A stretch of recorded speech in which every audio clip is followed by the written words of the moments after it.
우선 말씀을 전하기 전에 저의 결혼을 진심으로 축하해 주신 모든 분들께 감사드립니다.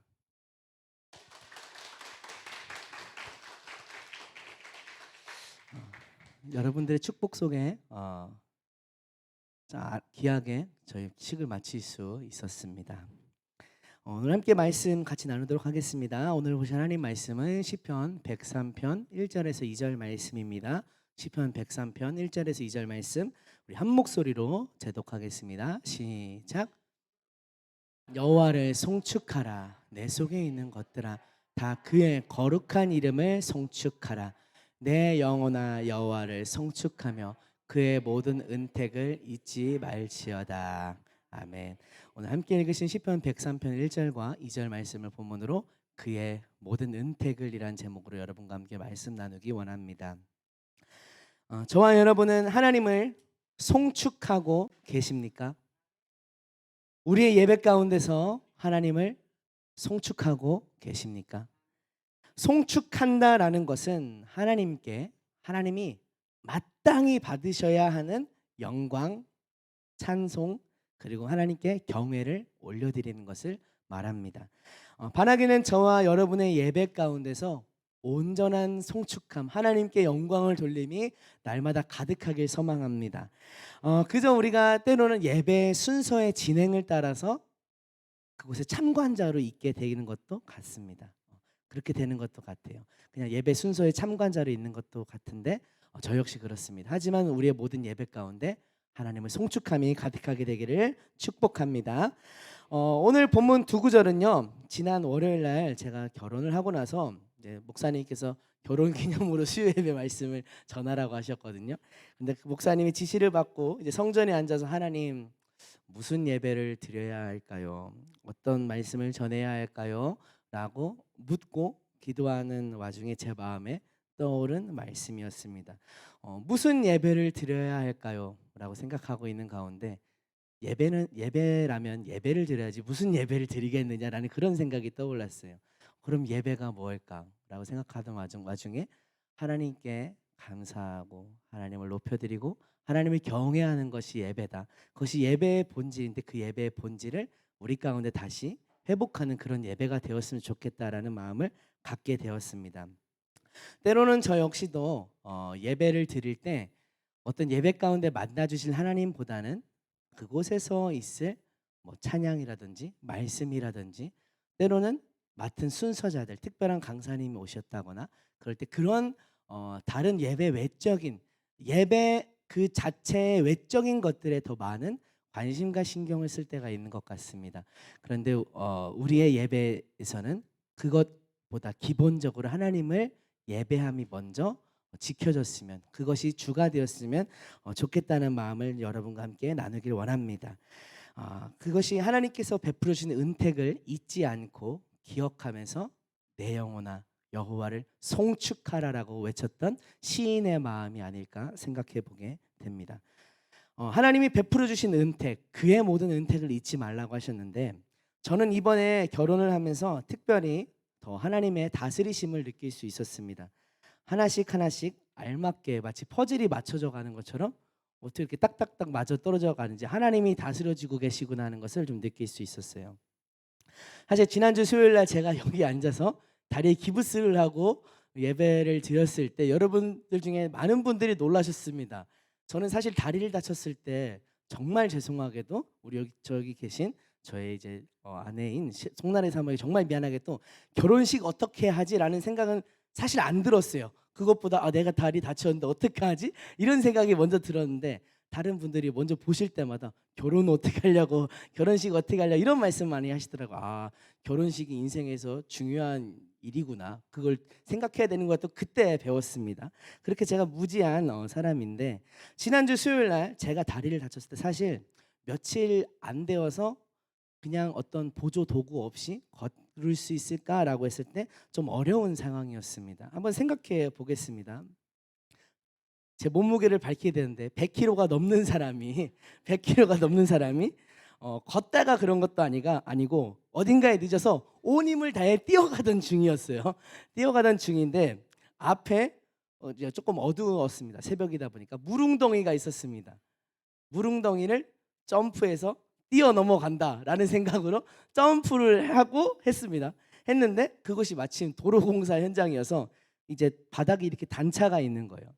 그거를 못 보고 점프하면서 단차에 걸려서 발목이 그대로 접질렸던 거죠. 저 이거 쓸 때 사실 막 아픈 그 상상이 막 돼가지고 마음이 막 쪼려졌는데 어쨌든 그렇게 발목이 접질려진 거예요. 저는 사실 자라면서 몇 번 발목을 접질러 봤고 발목이 접질러서 기부스를 한 게 요번이 처음은 아닙니다.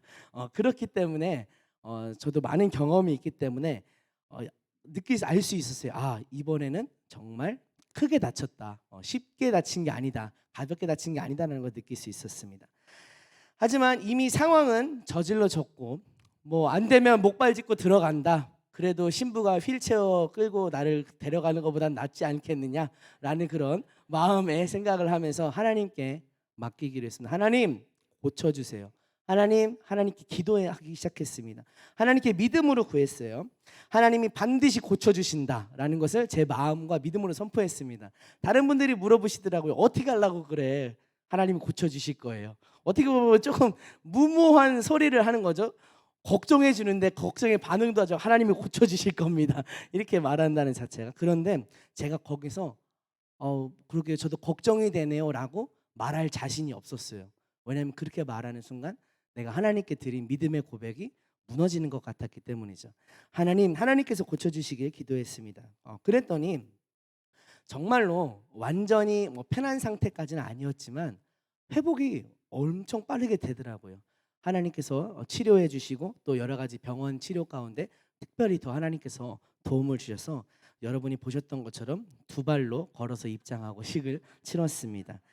그 외에도 날씨라든지 아니면은 관계된 여러 분들의 입장을 조율하는 그런 과정 가운데 하나님이 도와주고 계시는구나, 내 힘으로 되는 게 아니구나라는 것을 좀 느낄 수 있었어요.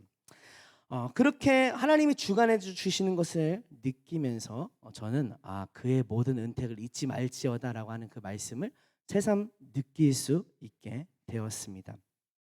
생각해 보면 그런 것 같습니다. 우리가 깨닫지 못해서 그렇지 저처럼 결혼이라는 특별한 상황에만 우리가 집중하고 포커스를 맞춰서 그렇지 사실은 우리의 매일의 삶이 하나님의 은택의 날들입니다. 하나님의 은혜를 베풀어 주시고 인도하고 계신 날들인데 우리는 너무나 많은 날들을 그것을 잊고 살아가요. 어떤 저처럼 특별한 계기가 있을 때만 하나님이 도와주셨다, 하나님이 인도하셨다 고백하는 경우가 많게 되죠. 제가 어렸을 때 곰돌이 푸라는 별명이 있었습니다. 지금도 조금 가끔 닮았다고 하는 분들이 계시던데 곰돌이 푸라고 하는 그 만화에 보면은 그런 명대사가 있다고 하더라고요.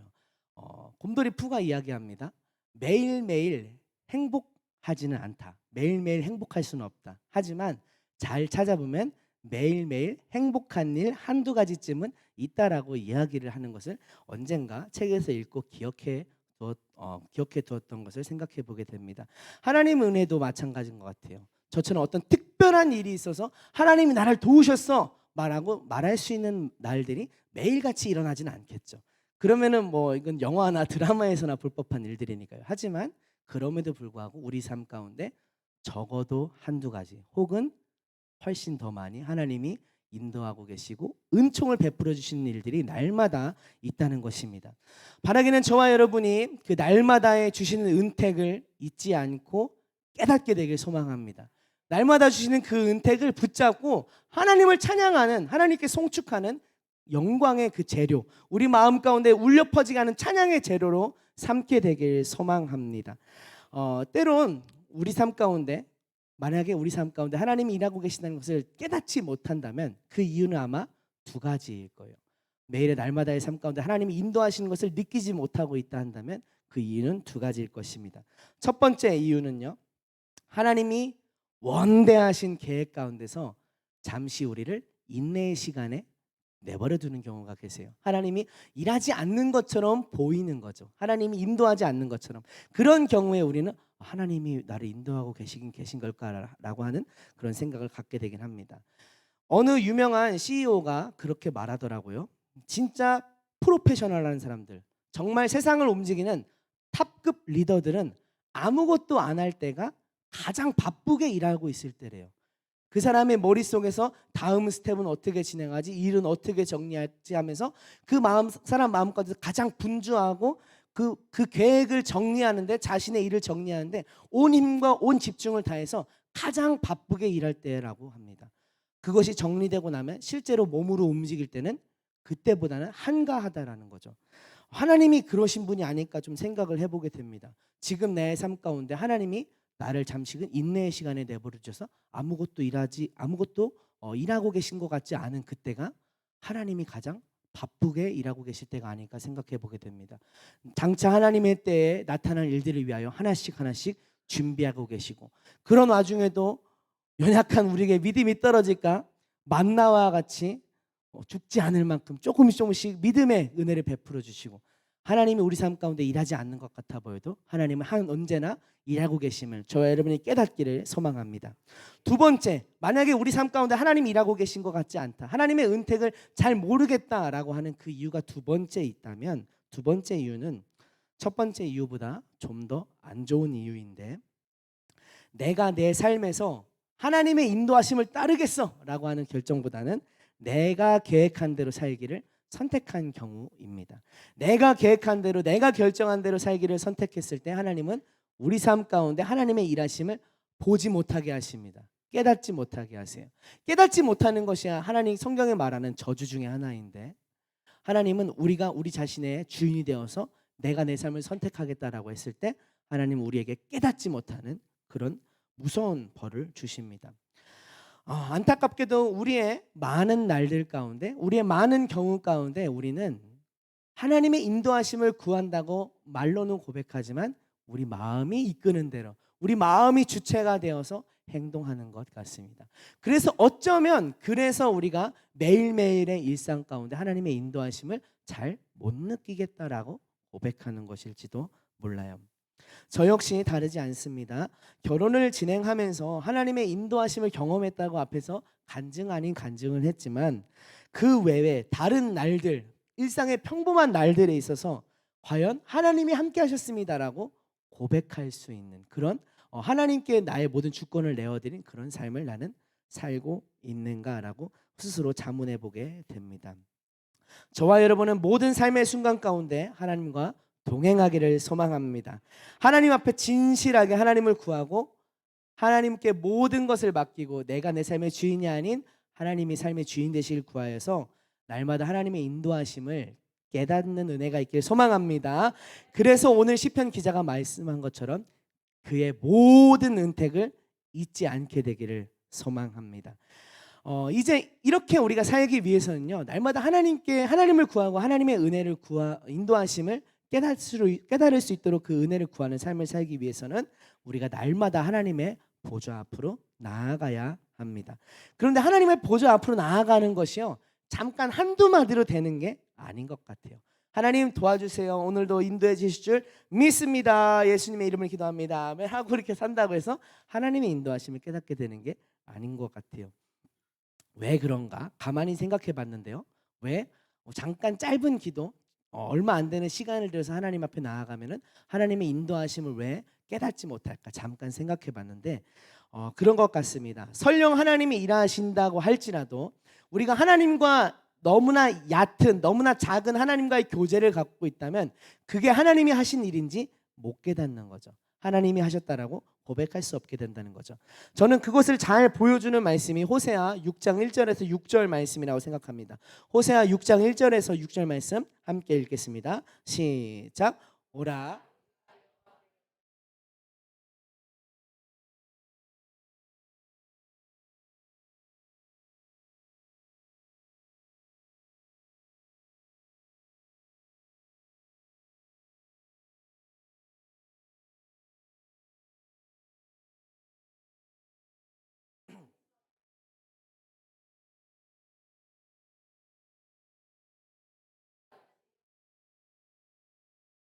우리에게 임하시리라 하니라.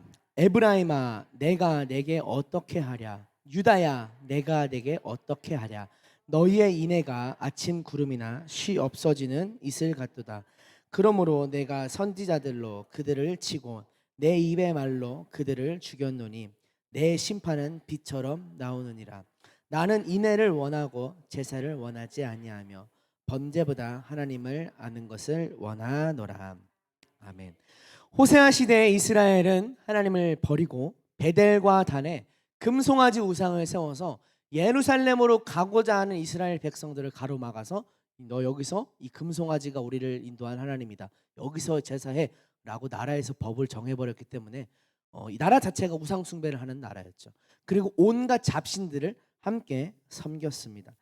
그러자 하나님께서 호세아를 보내셔서 호세아를 음탕한 여인인 고멜과 결혼시키면서까지 하나님의 사랑을 깨닫게 하려고 이스라엘에게 하나님의 말씀을 전하게 하셨죠.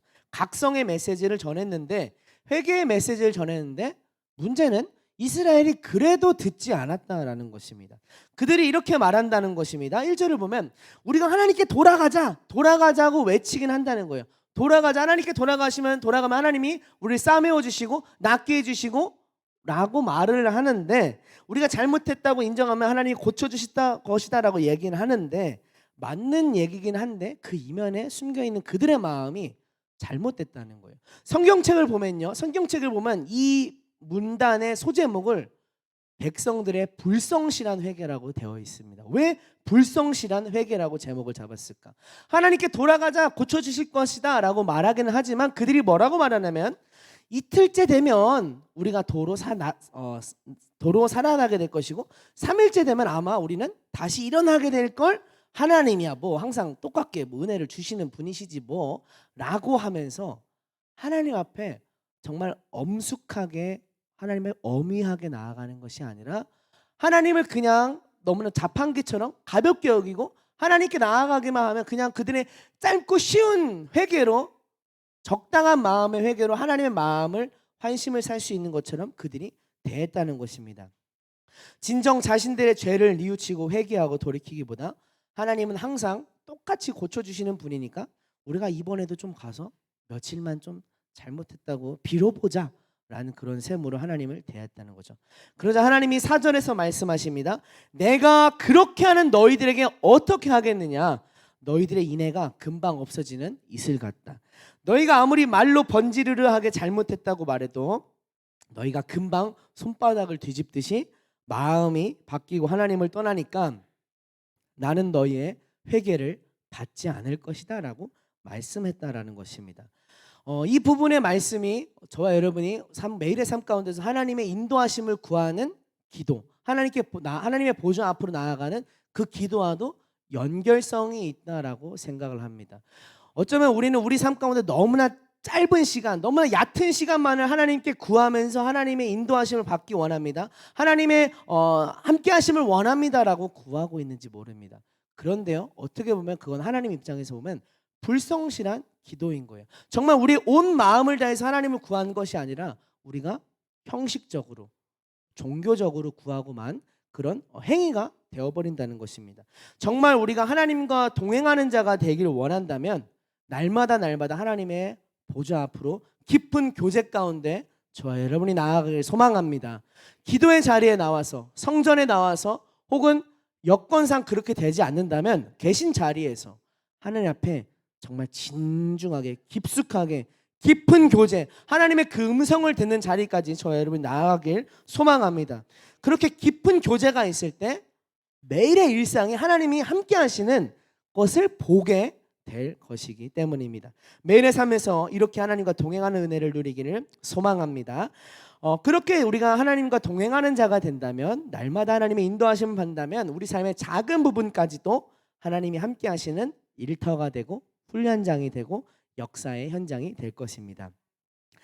저는 이번에 결혼식에서 이원영 목사님께서 기도를 해주셨는데 도중에 기도가 잘 잊혀지지 않았어요. 도중에 잠언 30장에 나오는 아굴의 기도를 인용하셨습니다.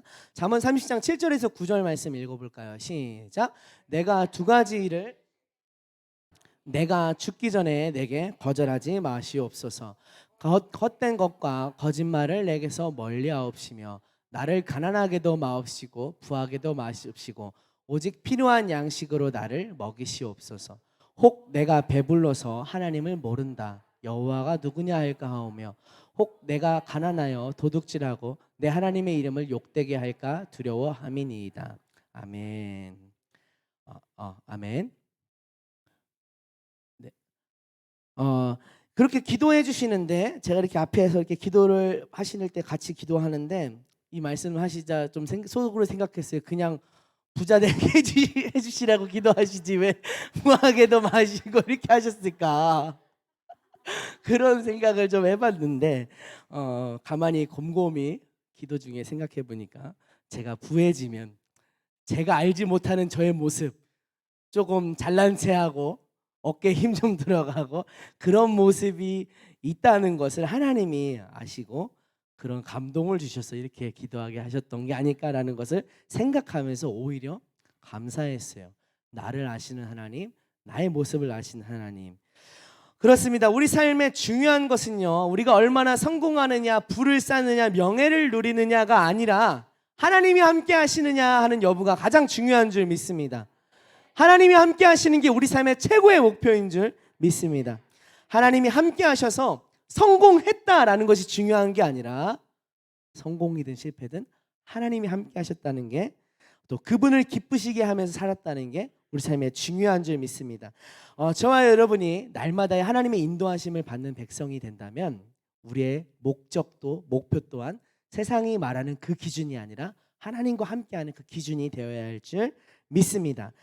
그런 마음가짐을 살아가다 보면 우리 삶의 모든 순간들이 하나님의 역사하심을 보는 현장이 되겠죠. 전도서 잠언 27장 17절은 말씀합니다. 잠언 27장 17절 말씀 같이 읽어보겠습니다. 시작. 천이 철을 날카롭게 하는 것 같이 사람이 그의 친구의 얼굴을 빛나게 하느니라. 아멘. 칼을 그 쇠로, 물론 숫돌은 돌입니다만 이제 쇠로도 이렇게 하면은 고깃집 가면 이렇게 해주잖아요. 슥슥슥슥 할 때마다 이거 어떻게 그 짧은 시간에 가지지라는 그런 생각을 하게 되는데 그렇게 철이 철을 날카롭게 하는 것처럼 사람이 그의 친구의 얼굴을 빛나게 한다고 하는데요. 이 말씀은요, 사람이 사람과 부딪히면서 부대끼며 살아가면서 때로는 낙심하기도 하고 당하기도 하고 뒤통수도 얻어맞고 부딪히기도 하고 하면서 나의 모난 부분도 깎아지고 내가 하나님 앞에 더 쓰임 받을 수 있는 자로 더 빛나는 성품을 가진 자로 단련되어 간다라는 것이 이 말씀의 속뜻입니다. 그렇습니다. 하나님과 동행하는 삶이 된다면 우리 삶에 때로는 짜증나고 불필요해 보이고 피하고 싶은 그런 사람들과의 만남까지도 하나님이 나와 함께 하시는 삶의 현장인 줄 우리가 믿음으로 고백하며 나아가길 소망합니다. 연단 받을 땐 쓰죠. 마음이 아프죠. 애리죠. 하지만 하나님과 동행한다는 그 관점에서 우리 삶을 조명해 보면서 이건 역시 하나님 나에게 허락해 주신 은혜라고 고백하는 저와 여러분 되기를 소망합니다. 전도서 7장 13절 14절 말씀에서는요 이렇게 말씀합니다. 같이 읽겠습니다. 시작. 행하시는 일을 보라. 하나님께서 굽게 하신 것을 누가 등이 곧게 하겠느냐. 형통한 날에는 기뻐하고 슬는 되돌아 보아라. 이 두 가지를 하나님이 병행하게 하사 못하게 하셨느니라. 아멘. 하나님이 말씀하셨어요. 우리가 항상 기쁠 수만은 없다고. 때로는 곤고한 날도 올 것입니다. 기쁜 날도 다시 또 오겠죠. 그렇다고 계속 기쁘게 해피엔딩으로 끝나는 게 아닙니다. 또 곤고한 날도 오고 다시 또 기쁜 날도 오고 이 두 가지를 하나님이 병행하게 하셨다라고 말씀합니다. 그러면서 그런 삶 가운데 하나님을 경외하고 하나님을 인정하고 하나님을 믿고 따르는 것이 사람에게 주신 하나님의 은총이다라고 말씀합니다. 그나마 세상 사람들은 하나님을 알지도 못하잖아요. 저와 여러분에게는 하나님을 알게 해준 큰 은혜가 있다는 것을 기억하고 날마다 어쩌면 지금 나의 삶의 환경이 우중충한데 무슨 이것이 하나님의 인도하심이고 무슨 은혜냐 무슨 은택이냐라고 말할 수 있겠지만 그 역시 하나님 안에서 주신 은택임을 고백하며 기억하며 하나님께 나아가는 저와 여러분 되길 원합니다. 우리의 삶이 흔들릴지라도 우리의 믿음은 흔들리지 않고 하나님과 함께하는 은혜를 누리길 소망합니다. 저와 여러분 다시 본문으로 돌아가길 원합니다. 시편 103편 1절과 2절 말씀, 시편 103편 1절과 2절 말씀 다시 한번 고백하며 말씀 마치겠습니다. 함께 읽습니다. 시작. 내 영혼아 여호와를 송축하라. 내 속에 있는 것들아 다 그의 거룩한 이름을 송축하라. 내 영혼아 여호와를 송축하며 그의 모든 은택을 잊지 말지어다. 아멘. 여러분의 삶 가운데서 특별한 일이 있을 때 하나님께 송축하십시오. 그리고 특별한 일이 없더라도 매일의 삶 가운데 때로는 힘들고 때로는 기쁜 그런 모든 매일의 삶 가운데 하나님의 은혜를 고백하고 하나님께 송축하는 저 여러분 신원교회의 삶이 되길 소망합니다. 우리 시간 함께 찬양하며 기도하길 원합니다. 우리 기도하실 때는요, 우리 먼저는 지금 아제르바이잔에 선교를 가신 담임 목사님과 선교팀을 위해서 기도해 주시고요. 또 국내 성지 순례 가운데 어떤 사고도 없이 불협화음 없이 아름답게 다녀올 수 있도록 믿음의 선진들의 그 믿음을 본받을 수 있도록 기도해 주시고, 또 다니엘 기도회를 위해서 또 기도해 주셨으면 좋겠습니다. 영적인 놀라운 돌파의 현장이 될 줄 믿습니다. 우리가 기도로 준비했으면 좋겠습니다. 그리고 연약한 지체들, 또 자신의 건강을 위해서 가족의 구원을 위해 기도하는 지체들이 있는데 그들을 위해서도 함께 기도했으면 좋겠습니다.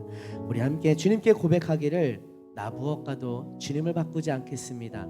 주님, 제가 잘 되는 은혜를 구하는 게 아니라 주님을 구하겠어요. 다른 어떤 은혜를 구하는 것이 아니라 주님을 구하겠어요 라고 고백하고 함께 기도하겠습니다.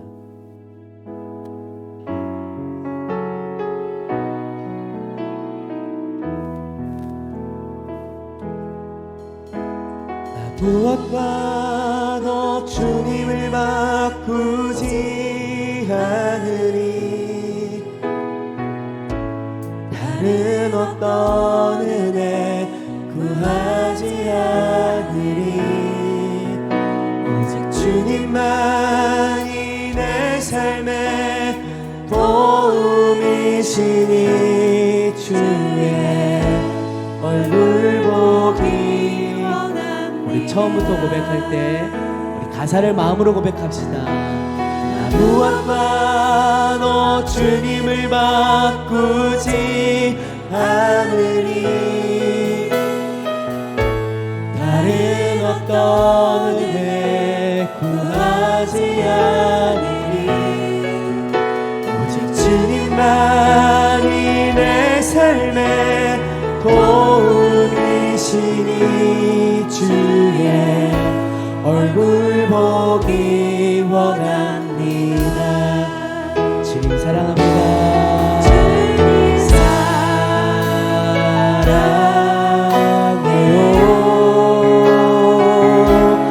온 마음과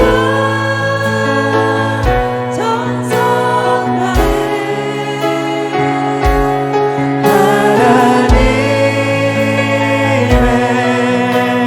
신실한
내 영혼아 내 속에 있는 모든 것들아 주의 은택을 잊지 말지어다. 여호와를 항상 송축할지어다.